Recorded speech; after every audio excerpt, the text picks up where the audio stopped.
Are the Bruins actually good 2 games into the season? They're 2-0 against very, very weak competition. What do we think? We'll get to it with Locked On UCLA. Let's go, Bruin fans. Let's lock it up, baby. You are Locked On UCLA, your daily podcast on the UCLA Bruins. Part of the Locked On Podcast Network, your team every day.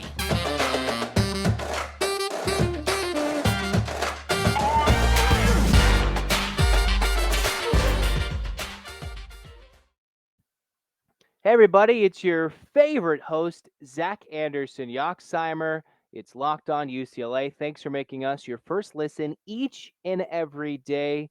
It's available wherever you get your podcast, free Odyssey, Spotify, Apple Podcasts, wherever you get it, it's for free. You can also go to YouTube, subscribe, Locked On UCLA. Go follow the Twitter, at Locked On Bruins. We'll go crazy, maybe throw some crazy things out there. In the meantime, let's bring a guest on the show. Zack Handy, welcome back. It's the Zack Attack Show here on Locked On UCLA once again. My guy, good to see you. Good to hear from you again. And it's always nice to talk UCLA sports with you. Yeah, we'll get to it. Hands in the air, Bruins fans. No wasting time today. And 1, 2, 3, 4, 5, 6, 7, 8. UCLA, fight. I feel like we were Okay. very in unison choreography wise as well. Yeah, there. we were. I hope you were at home as well in unison with Zack Handy. He's from Fox Sports, diehard Bruins fan. Also, D1 play-by-play broadcaster as well, freelancer. And I'm your diehard Bruins fan, D1 play-by-play broadcaster, Zack Anderson-Yoxsimer. Lots of Zack knowledge today, dropping you some UCLA stuff. So 2 games in the season. The Bruins are 2-0. They put up 45 points in both games. And I brought Zack on the show to get a different perspective, just from a UCLA fan, from Fox Sports, just all sorts of different aspects when he gets to watch the game, what he sees, and he brings the hot takes just like I do. Maybe not as much as he does. I'm a little nicer. He's a little harsher. It depends where we're going to go with this. We'll find out. Bruins are 2-0. Give me your thoughts on these first 2 games. We're going to go right at it, Zack. I mean, like, no one can be mad at 2-0, and 90 points in 2 games is solid. Like, sounds good. And this is something I guess we already knew, but the schedule is just like underwhelming. You know, you see other teams opening up. Florida State's been a down program. They open up against LSU this year. They get a huge win. Like, Florida State's probably hasn't felt better than they feel right now in a long time. We're playing teams that are just tough to get excited for. But I have overall liked what I've seen. You know, nothing's been terrible. The start against Bowling Green obviously was not to die for. The block punt touchdown, and it's like 17-10 or something at the half. 17-7, yeah. Yeah, 17-7 in that second quarter. yeah, and it just didn't feel great. But overall, they bounced back. It's the first game of the season. You know, you can say what you want about that. I don't know, like I would have liked to see maybe like a definitive game from DTR or Zach Charbonnet, but they just look good. They look in shape, like nothing crazy. It's just an underwhelming schedule, which makes it hard for us to get really excited and to say like, oh my God, UCLA beat, a pretty decent out of conference opponent. They're probably going to definitely win 11 games this year. It's hard for us to feel like that.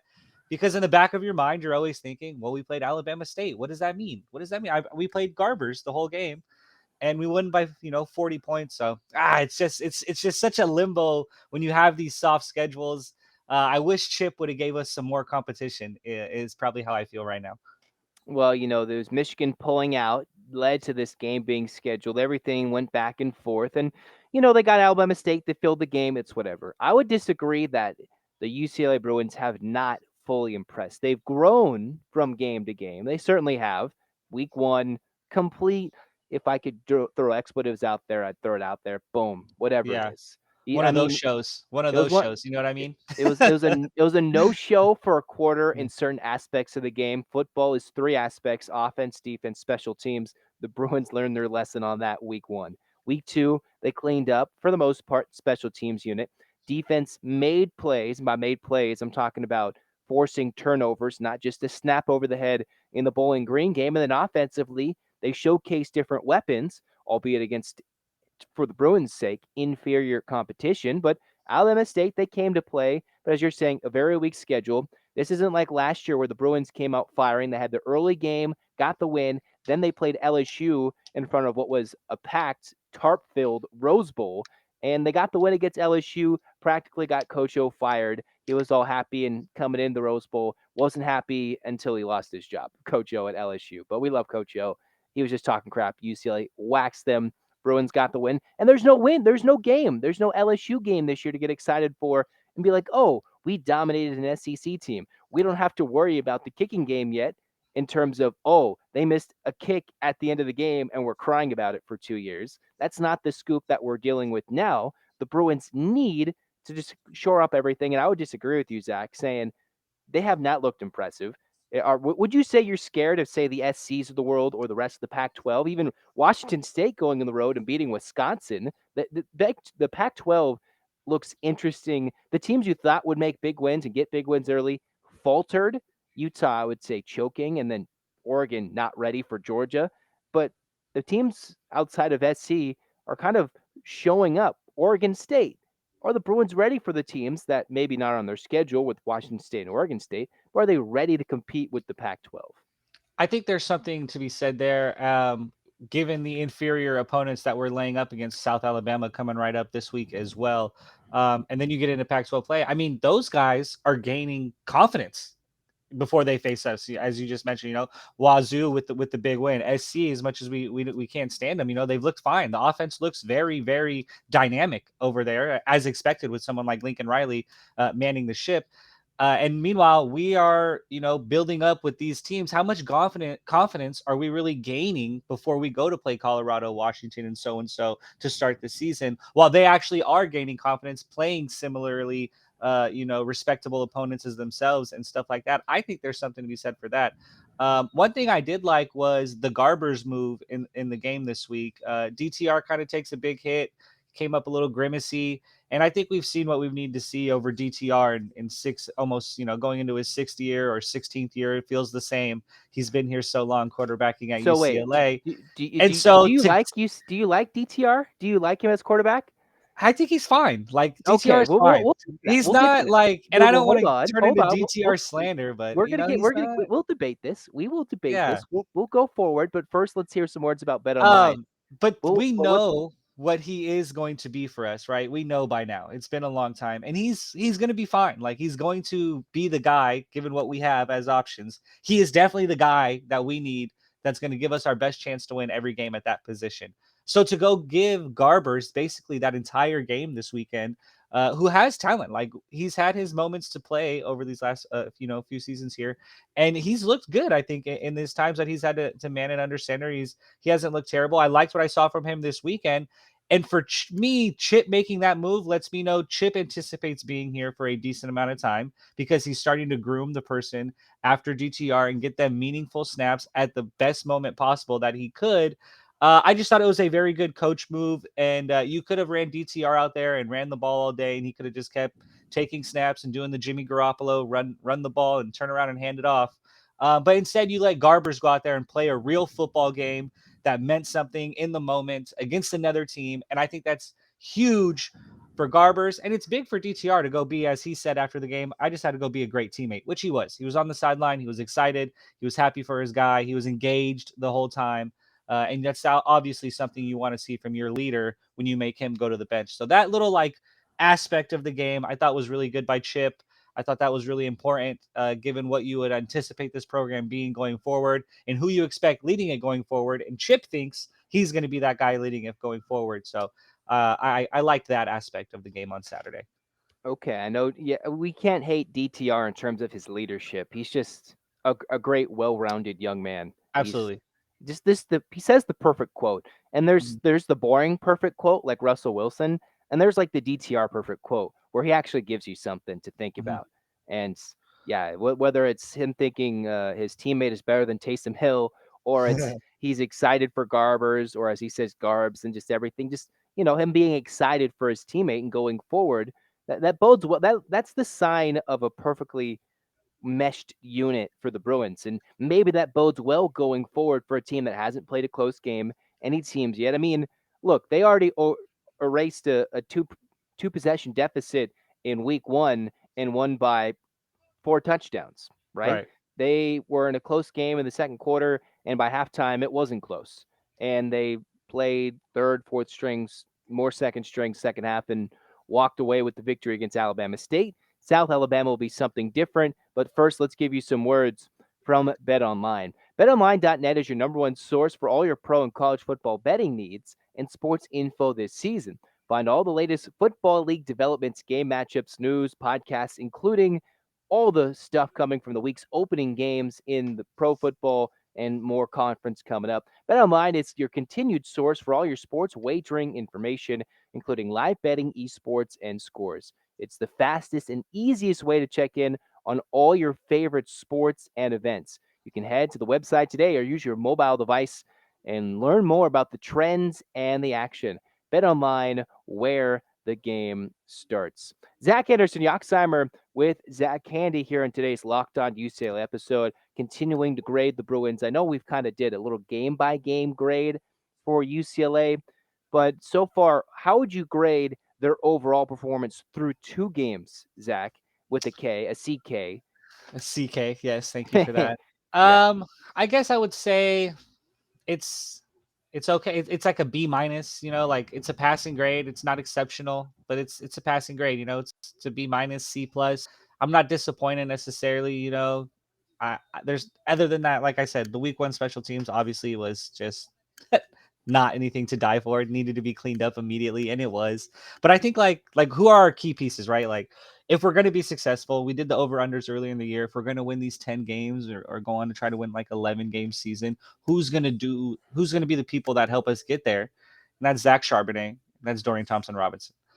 I think Charbonnet looks as explosive as ever. He looks healthy. He looks great. Like Zach is Zach. Talk about consistency. Talk about greatness. Like talk about Zack. Yeah. talk about another just level to the Zach dynamic on this show. Zach Charbonnet, an absolute animal. Love what I've seen from him. I think we're pretty strong at the point of attack. I mentioned that in the preseason, how when we had our Big Ten talk, and I said, actually, the way Chip Kelly has built this program and our style of offense and where we win on both sides of the balls typically is at the defensive line or the offensive line, and that bodes well for the Big Ten. I think that hasn't been all that terrible this year either. The Twins off the edge on the defensive side of the ball are just absolute beasts right now. Well, one could say the offensive line certainly Yeah. struggled in the first couple of games. They haven't done particularly well. I know they rushed for over 200 yards And last week 5 against Alabama. touchdowns? Yeah, but that's Alabama State.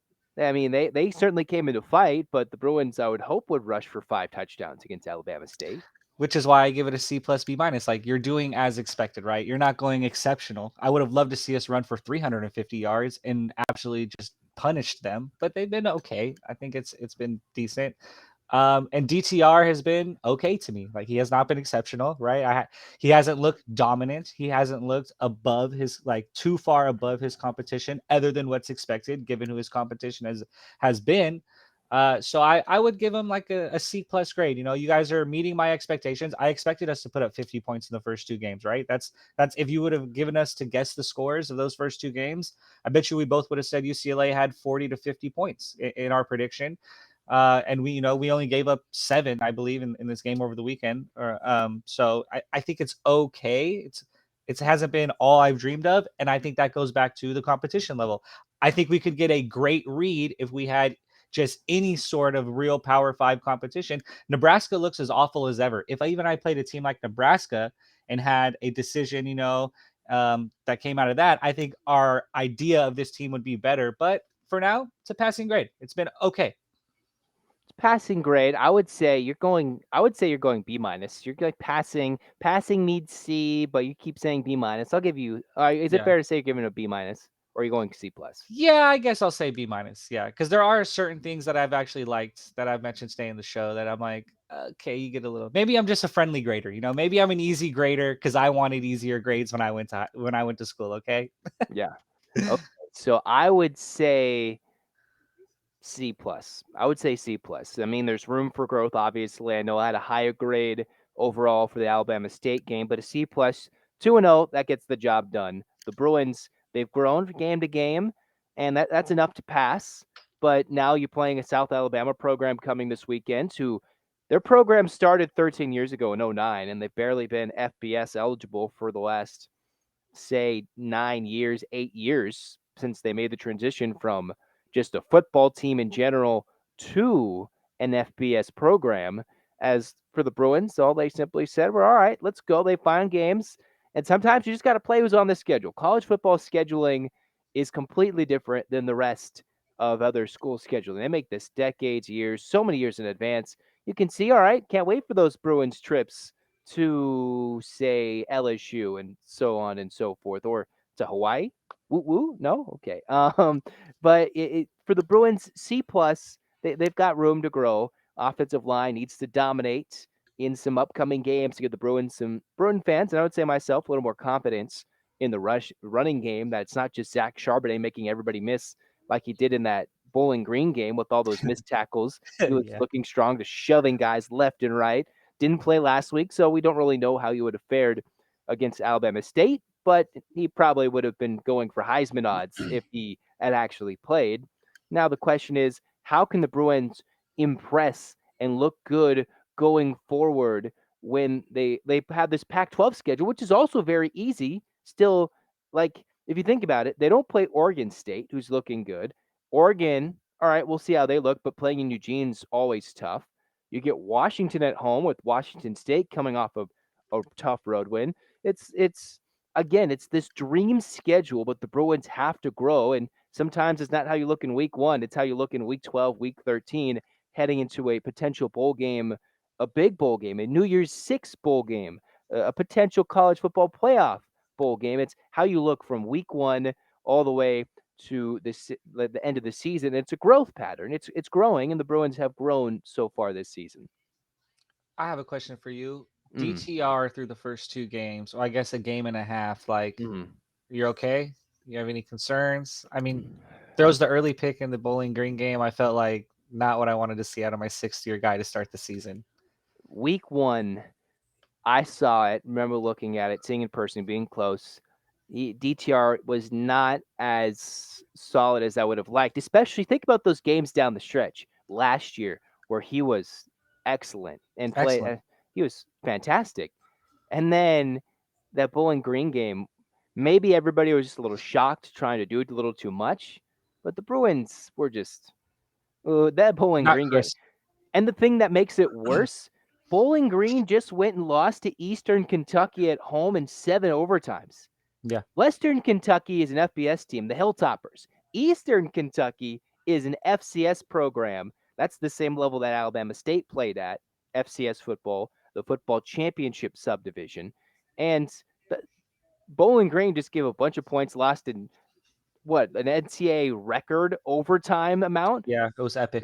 That makes that week 1 game look even worse for the Bruins with how badly they played, especially special teams wise, being down 10. And that's the nature of college football, right? Last year, Bowling Green, they went and beat Minnesota on the road. This year, they're losing to an FCS team at home in a bazillion overtimes. So for Yeah. the Bruins, it's that Bowling Green game looks worse, but they grew a little bit, made some adjustments, especially in the special teams facet of the game, switched the returner, got to see Kaz Allen actually return a kick or two, and no missed kicks, which is important, although nothing too challenging with anything on the line. But as far as your point with DTR, week 1 didn't look good. I was looking at the numbers week 2. He started off very efficient, didn't take off for any runs. You look at that rushing list, a lot of guys who caught passes, a lot of guys who ran the football and did things.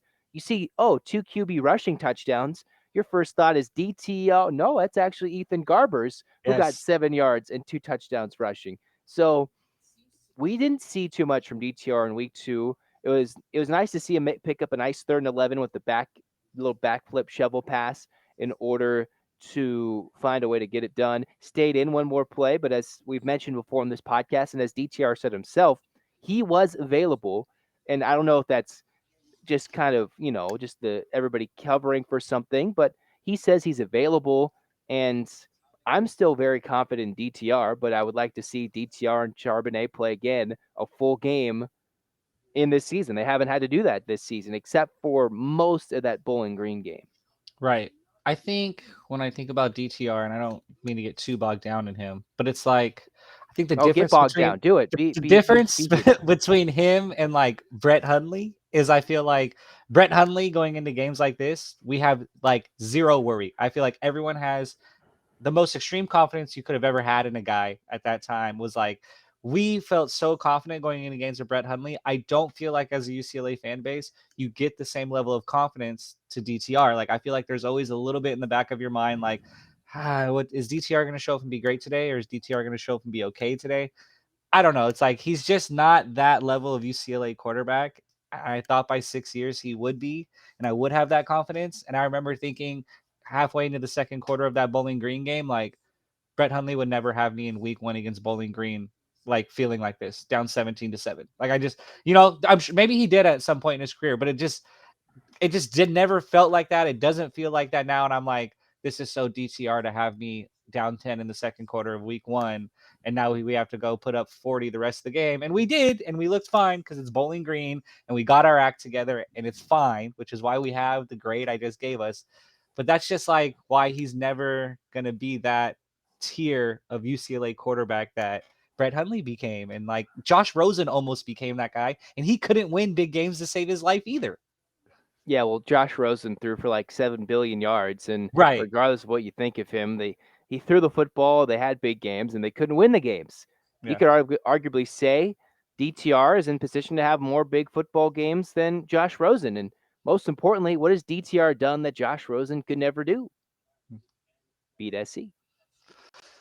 Granted, SC is at a different time, I think, now. And this is, I mean, not honestly an entirely different moment in their history when Josh had to face them. They were winnable games when Josh faced them. They're He just, certainly winnable. I mean, come on. Part of the reason is they couldn't win those games when UC had a chance to jump up and become. They could have owned LA, and it's a relative term, owned LA. They could right. have definitely asserted their dominance in Los Yes. Angeles and returned to relevancy like they were in the 80s and 90s. Like when they were, I know we've grown up, we kind of missed that dominant age, but for the Right. Bruins, there was the chance beginning of that BCS age, Yeah. which maybe people we want to go back to, or who knows, but just that time where the Bruins were like, yo, dang, man, they were serious contenders.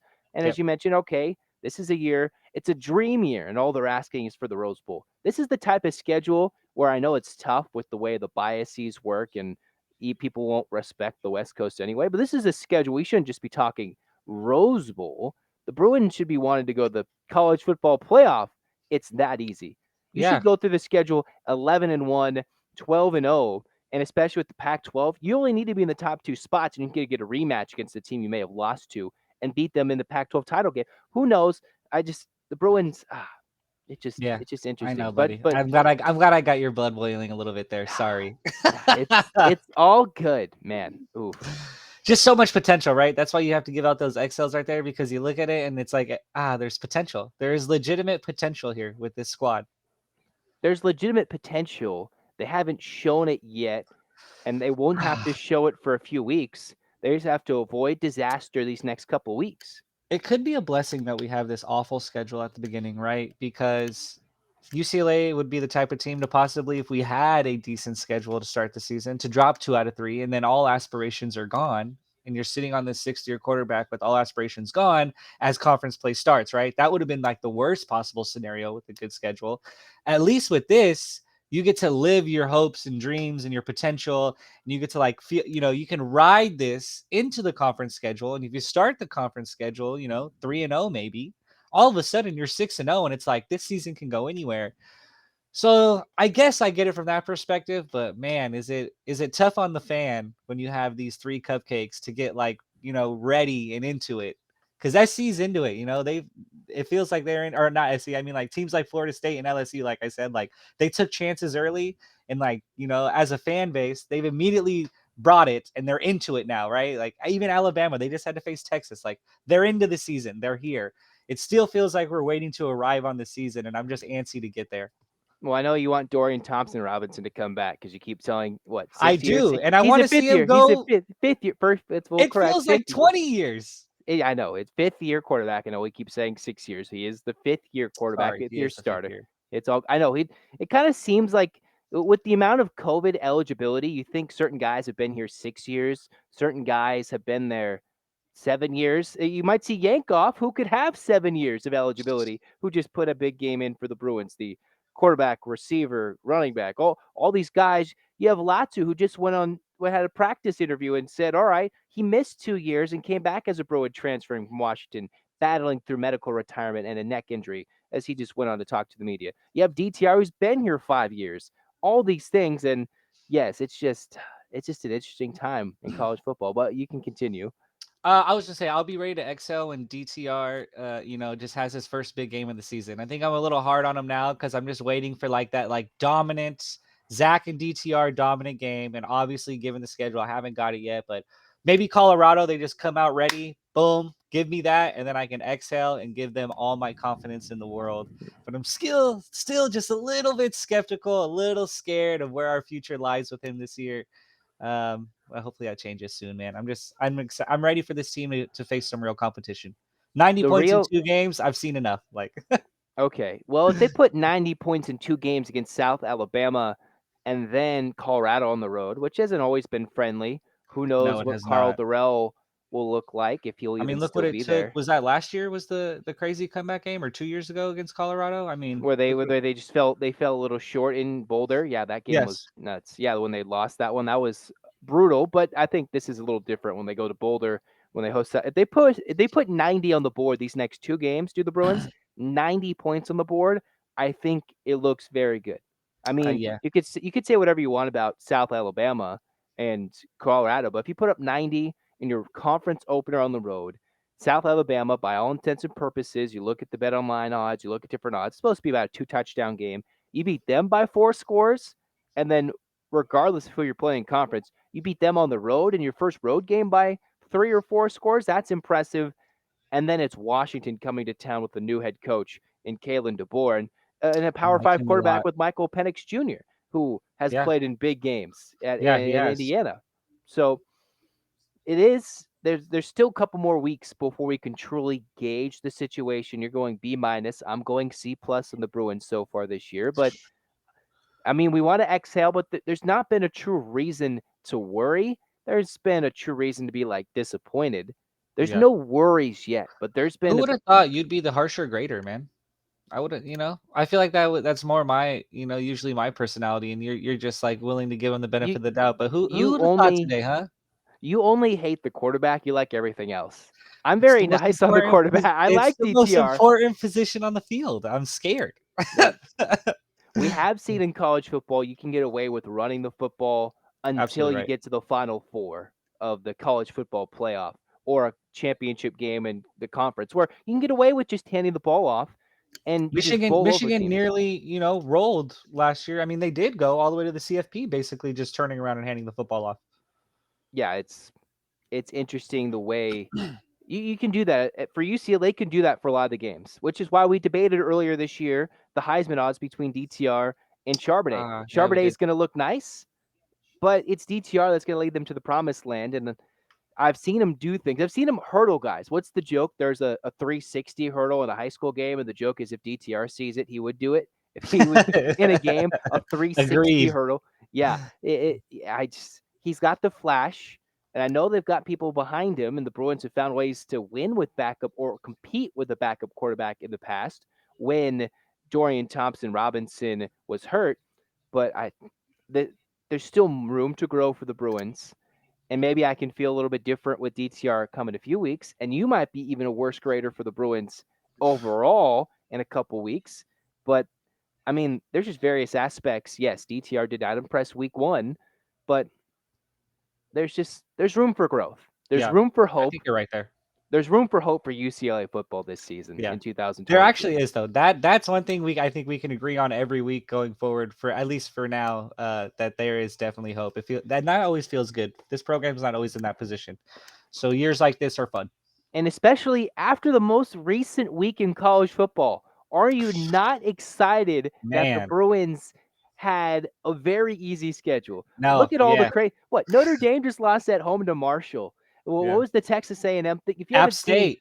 yeah, App they State beat they beat App A&M. State. But if you saw the Yale practice, they have Yale practice before their game. It went viral. This dude was one of the Yale leaders for the the Aggies of Texas A&M. The dude was on the big had the big whatever it's called, the whatever it is. That's a microphone, and was like over the bullhorn or something with the microphone saying, "Appalachia's not a state. I had to look them up." Something stupid, ridiculous. Well, we got to respect our opponents. Do the Bruins. South Absolutely. Alabama, yes, South Alabama's not a state. They are a team, and Alabama State is a team, and Bowling Green is a team. But you have to go through your schedule, respect your opponent, and take care of business. And after this crazy week with college football, whether it's blocked extra points, missed kicks, looking at all this crazy nonsense, 7 overtimes, double overtimes, triple overtimes, the Bruins, they got to be very fortunate. They have an easy schedule. You can make your mistakes, but just don't make it a trend. Make it, how do we learn? And we've seen UCLA teams. It's like been a whole trend with Chip Kelly. This whole era of Chip Kelly football has been building. And whether you like it or not, it's been building specifically, at least in this very pivotal moment of UCLA football in this Kelly era with the likes of Jim Moore talking trash from UConn, with Bruin fans thinking Kelly may not stay as Bruin head coach even into their Big Ten days, despite the extension. This is a pivotal moment where they've been building from almost a rebuild in 18, changing things to 19. COVID, when they were competitive and very well could have been 6-0, they go from 2-4, moving it, get 6 wins after the shortened season, and this is the year where they change the defensive coordinator.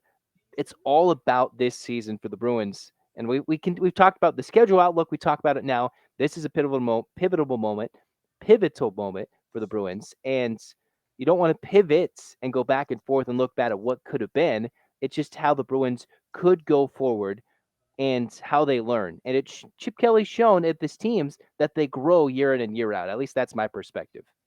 Yeah, no, I think that's a pretty accurate look on us, and that's pretty accurate for as far as Chip Kelly has been. The thing is, like, yes, you build and build and build. There has to be a payoff eventually. Like you build momentum and confidence and trust. Your brand gets bigger. People are starting to believe in the program more. Fans are more excited, and eventually that has to culminate to something. Or if it doesn't, then we go right back to just feeling like, well, nothing's changed. We're still down UCLA. We're still UCLA second fiddle in football in LA. Like that building eventually has to crescendo at the top and give you a nice payoff as a Rose Bowl would this year, a Rose Bowl berth perhaps, or something along those lines. This year, that would be quite the crescendo for Chip Kelly to kind of imprint himself in the UCLA football legacy and be the coach going forward, and the confidence everyone would have in him as the coach going forward. I think That'd be the same for Dorian Thompson-Robinson too, right? Just absolutely, imprint himself. They up and there's I've talked to various Bruin fans, close Bruin fans. They've got varying opinions, whether it be Chip Kelly, Dorian Thompson-Robinson, just varying thoughts. Great young man. Who knows what he thinks, what he can do when on the field. Very dynamic on the field, and the as you said, it's got to culminate in something. The Bruins are getting the wins, but nobody's showing up to the games. But then when the Bruins were having people show up to the games, they didn't always get the wins those last 10 years, right? Or they'd always absolutely, choke in the big game. And that's kind of the downtrodden yeah. Bruin motto. We want to be hopeful this year in 2022, and I think it will crescendo into something. Is it scary what's happening across town? Is it scary with the move to the Big Ten and all these things? Yeah, it's scary, Sure.